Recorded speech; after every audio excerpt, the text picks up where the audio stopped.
आप देख रहे हैं इंडिया टाउन न्यूज, भारत की बात। नमस्कार, आप देख रहे हैं इंडिया टाउन न्यूज और मैं हूं आपके साथ रंजना राज। अगर बात करें वर्तमान की, तो न केवल भारत देश में बल्कि दुनिया के अन्य भी कई हिस्सों में सनातन धर्म से जुड़े मंदिर स्थापित है। इनमें लगभग हर मंदिर प्रसिद्ध है और इनकी प्रसिद्धि का कारण इनसे संबंधित रहस्य और मान्यताएं हैं। वहीं भारत पूरी दुनिया में अपनी प्राचीन सभ्यता, पूजा पद्धति, धार्मिक परंपराओं, समृद्धि, संस्कृति और विरासत के लिए जाना जाता है। भारत में कई ऐसे प्राचीन स्थान हैं जो इतिहास और सभ्यताओं के विकास में रुचि रखने वाले लोगों को सबसे ज्यादा आकर्षित और प्रेरित भी करता है। यही वजह है कि इन क्षेत्रों में पूरे साल दुनिया भर के पर्यटकों को आप घूमते हुए देख सकते हैं। चलिए आज आपको छत्तीसगढ़ के उन प्राचीन स्थानों के बारे में बताते हैं जिनका अस्तित्व त्रेता युग और द्वापर युग से जुड़ा हुआ है। शायद सुनकर आप भी हैरान हो गए होंगे, लेकिन ये सच है। चलिए देखिए इंडिया टाउन न्यूज की इस खास रिपोर्ट में।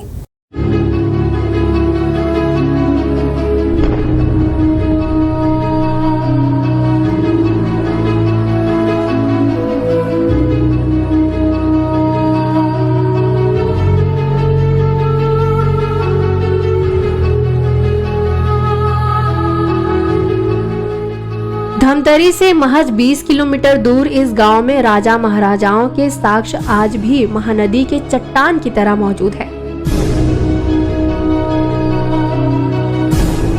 इसकी पुष्टि भी पुरातत्व विभाग कर चुका है। महानदी के बीचों बीच विशाल शिलाओं से बनी पचरी आज भी मौजूद है।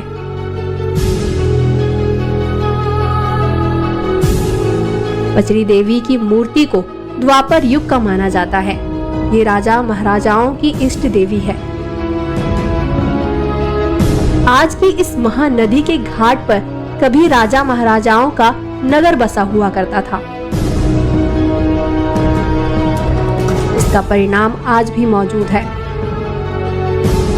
पुरातत्व विभाग भी इस जगह का निरीक्षण कर चुका है। इस गांव में रहने वाले ग्रामीण बताते हैं कि उनके पूर्वजों ने बताया है कि भीमसेन ने इस महानदी में शिलाएं अन्य जगहों से लाकर रखी थी। 6 मास तक इस पत्थर को घाट बनाकर उस पर स्नान करते थे। बताया जाता है कि उस समय आवागमन के लिए कोई रास्ता नहीं था, केवल महानदी के रास्ते ही आवागमन ही एक सहारा हुआ करता था। ऐसे समय में भीमसेन ने महानदी पर घाट का निर्माण किया था। ये आज भी अपनी जगह पर स्थापित है। खास बात यह है कि जो पत्थर भीमसेन ने लाए थे वो खास किस्म का है। ये पत्थर छत्तीसगढ़ में नहीं पाए जाते। इसकी शिलाएं बेशक सामान्य मुरुम जैसा नहीं है। पत्थरों के लंबाई, चौड़ाई और मोटाई ज्यादा होने के साथ मजबूती से हजारों सालों तक इसकी शिलाएं स्थापित हैं। पचरी के नाम से आसपास सब जानते हैं, है ना। बहुत पुराना है। यहाँ भीमसेन 86 रात में यहाँ ढुलाए गए। अभी भी ढुलाए है तो कहा है आसपास हमारे तालाब के पास है एक पत्थर है, वो भी है। अब सियान मन हा भूतपूर्वक सियान मन जिसे हमन लिखन तो हमन बता गए। अब ये अपन पचरी देव के नाम से यहाँ है ना। पत्थर तो अभी नदी में है ना। और तो जिसे हमारे गांव के तालाब के पास पड़े रही थी वो भी पत्थर है। सियान मन बताते कि भीमसेन 86 रात में ढुलाया रही से। तो हाँ, तो आप गांव वालों के मुताबिक भीमसेन ने महानदी में पचरी इसलिए बनाया था क्योंकि वहां पर एक देवी की मूर्ति विराजमान थी, जिन्हें आज भी पचरी देवी के नाम से जाना जाता है। भीमसेन नदी में नहाने के बाद इस देवी की पूजा पाठ करते थे। गांव वालों की माने तो इस मंदिर से कुछ दूरी पर राजा महाराजाओं का नगर बसा हुआ करता था, जो इस देवी को इष्ट देवी के रूप में माना करते थे। पचरी बनने के बाद महानदी में स्नान करने के बाद पूजा किया जाता था। इस देवी की मूर्ति को गांव वाले द्वापर युग का बताते हैं। मान्यता है कि बीते हजारों सालों में ना जाने कितने तूफान और बाढ़ आए होंगे, लेकिन इन शिलाओं को कुछ नहीं होता और ना ही मंदिर में देवी की मूर्ति डूबी। यहाँ तक कि ध्वज भी नहीं डूबे। गांव वालों का कहना है कि यहाँ बीते 25 सालों से महाशिवरात्रि पर विशेष मेला लगता है, जहाँ दूर दूर से लोग इन शिलाओं को देखने आते हैं। बाढ़ में ये ध्वस्त हो चुका है, नीचे ही गिर चुका है और जितना ज़्यादा अधिक बाढ़ आते हैं लेकिन देवी को कुछ नहीं होता, हाँ डूबता भी नहीं है। और यहाँ महाशिवरात्रि में मेला लगता है। आरोद गांव पुराने जमाने का बंदरगाह हुआ करता था। वर्ष 2003-2004 में पुरातत्व विभाग के द्वारा ट्रायल उत्खनन किया गया था, जहां पर धान की भूसी मिली थी। इससे पुरातत्वों ने अनुमान लगाया था कि आरोद के बंदरगाह से महानदी के जल मार्ग के रास्ते अनाज कटक तक जाया करता था। कटक से समुद्री मार्ग से विदेश भेजा जाता था। उस समय केवल जल मार्ग ही रास्ता हुआ करता था।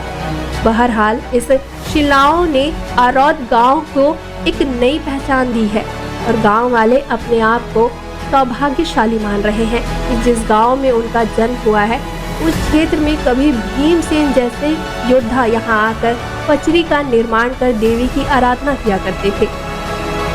ये देवी का मान्यता तो बहुत है, दूर दूर तक फैला हुआ है। जो भी आप अपने मन से मन्नत मांगो उसको ये पूर्ण करता है। यहाँ बहुत जहरीला सांप आता है। अभी बारिश के दिन आएगा तो फिर यहाँ इसका डेरा जम जाता है। देवी के ऊपर भी रहता है। यहाँ जो बैठे रहते हैं सांप, अकेला आने से डर लगता है। यहाँ मेला भी लगता है। यहाँ मेला भी लगता है महाशिवरात्रि को। कब से लग रहा है? ये 20 से 25 साल पहले से लग रहा है। तो आज भी उसका चलागन चल रहा है। इतिहासकार हेमलता ठाकुर ने बताया कि उस समय केवल जल मार्ग ही हुआ करता था। उस हिसाब से आरोद बहुत ही महत्वपूर्ण स्थान है। साथ ही अन्य शिलाओं को लेकर यह कहा कि ये शिलाएं महापाषाण काल ईसा से लगभग 3000 पूर्व की है, जहां से प्राचीन मानव सभ्यता का केंद्र रहा है और वहीं से मानव जाति का उदय और विकास हुआ है। यानी मानव का जन्म यहीं से हुआ है, जो आज हम 21वीं संस्कृति में देख रहे हैं। आरोद के बारे में जहाँ तक पुरातत्ववेत्ताओं का ये उत्खनन से सामने आया है कि आरोद जो है वो पुराने जमाने का डॉकयार्ड था। डॉकयार्ड अर्थात बंदरगाह। जब 2003-4 में और 7-8 में वहाँ पे उत्खनन हुआ था, ट्रायल उत्खनन, तो वहाँ पे धान की भूसियाँ मिली थी। तो उससे पुरातत्ववेत्ताओं ने ये निष्कर्ष निकाला है कि वो प्राचीन काल का बंदरगाह रहा है। यहाँ से अनाज जो था वो महानदी के रास्ते से कटक तक जाती थी और कटक से वो आगे समुद्री रास्ते विदेशों में भेजा जाता था। और चूंकि जल मार्ग था महानदी प्राचीन काल में, तो उस हिसाब से देखा जाए तो आरोद जो है बहुत महत्वपूर्ण स्थान रहा है। वहाँ पे जो पत्थर है ये भी लगभग मतलब महापाषाणिक काल का माना जा सकता है उसको। लगभग ईसा से 3-4 हजार वर्ष प्राचीन। और ये पूरा क्षेत्र जो है मतलब महानदी के किनारे किनारे ये प्राचीन मानव सभ्यता का केंद्र रहा है, जहाँ पे मानव संस्कृति का उद्भव और विकास हुआ है। गांव वाले की माने तो सन 2007-2008 में 5 गांव के लोगों ने विचार किया कि खुले में रहने वाले इस देवी को मंदिर के रूप में विकसित किया जाए, जिसके लिए 5 गांव के लोगों ने चंदा इकट्ठा किया। तब गांव के एक मुखिया को देवी ने सपने में आकर कहा कि उन्हें खुले में रहने दो, जो मंदिर बना रहे हैं उसे रोक दो। तभी से इस मंदिर का निर्माण अधूरा है। ग्रामीणों की इस मंदिर में गहरी आस्था है। वहीं गांव वाले की माने तो इस देवी के शरण में सच्चे भाव से जो कुछ मांगता है उसकी मुरादें पूरी होती है। इंडिया टाउन न्यूज के लिए धमतरी से जयलाल प्रजापति की रिपोर्ट।